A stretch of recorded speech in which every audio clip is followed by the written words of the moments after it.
Hi guys, so welcome to our live marketplace journal. My name is Valeria, and this journal is about all those great people behind marketplace opportunity. This is the chance to meet with them and know them a bit better. And I'm happy to welcome Kristiaan Hartmann to our next episode. So hi Kristiaan, welcome. Thank you, Valeria. And I would like to start our short episode with the first question. So tell us who you are and what you are doing. So I'm my name is Kristiaan, but you already told people that. So I always start with telling people that I come from a family full of lecturers. I didn't want to become a lecturer, which in the end I did become a lecturer. I still work one day a week at the University of Applied Sciences. I love to work with students, but I think that's where my interest in learning and development started. And so that's also, but we're going to talk more in the other questions about that. So why I decided to work in that space. I have a background in organizational culture, did some work with a startup on building their first HR policy, which was really fun to start with a blank slate. And I live in the Netherlands, in The Hague to be precise, right at the beach, because I love to go surfing. Cool. Let's move to the next question, which is how do you keep focus during the day on what is important?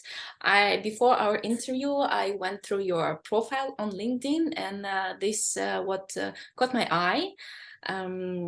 So can you share something with us? Yes, I can. So indeed, if you go to my LinkedIn page, you do not notice a lot about Prototype U, which is my company that's in the marketplace. I recently started a new service next to Prototype U, helping and other entrepreneurs in finding focus on their goals, boosted productivity. It was a topic I was struggling with a lot. So many things to do, so many ideas, so many distractions as well, and it can be difficult, especially when you're not in an office environment. So what I do, and it's part of what I do with Prototype U as well. But what I do is every Monday morning I check in with my longer term goals, and I have goals that are maybe for 6 or 12 months ahead, and I break them down in pieces of a month and then to a week. So I note down my goals of the upcoming week, and this is very important. Note down the goal first and then think about actions to take. And this is where I used to do it wrong. I was just talking or writing down what I wanted to do, but first check what do I want to achieve, then what I do, and I put that in my calendar. And then every day I basically wake up and I know exactly what I want to do. And I just make sure I finish that. And when it's all finished, I'm done for the day. And then I can imagine you feel so relieved and so satisfied when you remove the actions from your checklist. Yeah, and I mean I'm human as well. So sometimes I block out 1 hour for a specific task, and in 1 hour I'm not finished. So one thing I recently added is mostly on the Thursdays or Friday, I just put in a block of 90 minutes to finish whatever I couldn't finish before. So I have some kind of a spare place blocked for my activities that I want to finish. Cool. So yes, it helps to get that feeling of I'm done for the day, because I did not have that ever. And now I have it. So that's great.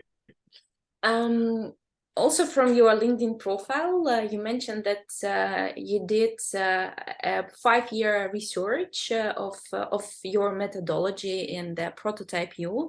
So I was wondering what was challenging for you during those 5 years? Yeah, so it was not like scientific research that I did, but by just putting the work in practice, working with clients. That was basically research, learning from every single thing that we did.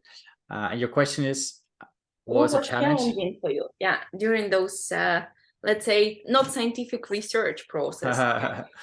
Well, one big challenge was obviously the lockdown period, where the business model had to be reinvented, and work has changed since. So that was difficult. I think one of the main challenges is the work that I sometimes I want to say we, because it used to be a co-founded business, but now it's just me. So sometimes I will say we.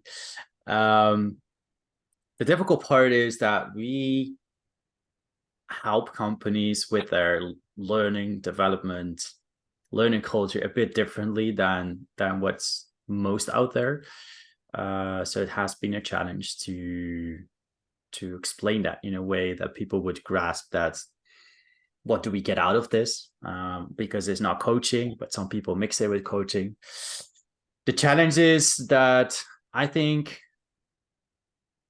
to show the employees that it's something they will benefit from in the long term. And most people want not only companies or managers that buy a service like this, but also the employees. They want to see results straight away. And when you talk about learning and development, it's not possible. Yeah, it's more longer term investments, right?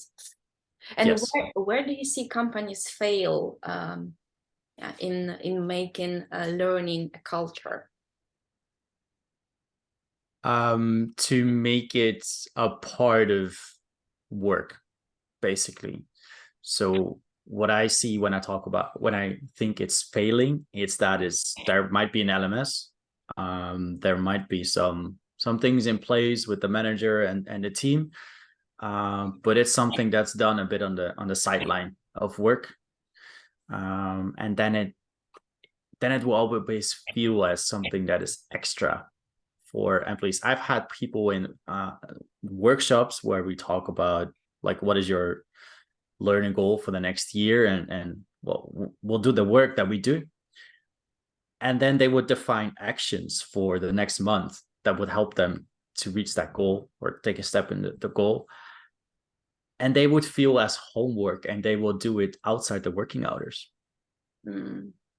So to embrace the learning and development within the work that has already been done and then really build that culture, I think that's where, in my opinion, companies fail and just, here's the LMS, here's some budget, go do your thing.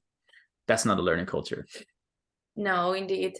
And what is your regular or not regular advice for companies to start building an informal learning culture? I think it all starts with assessing the current culture. You cannot state there is no learning culture, because there is one. It might be not in the way that you would envision, but see what's there. Define where you want to go.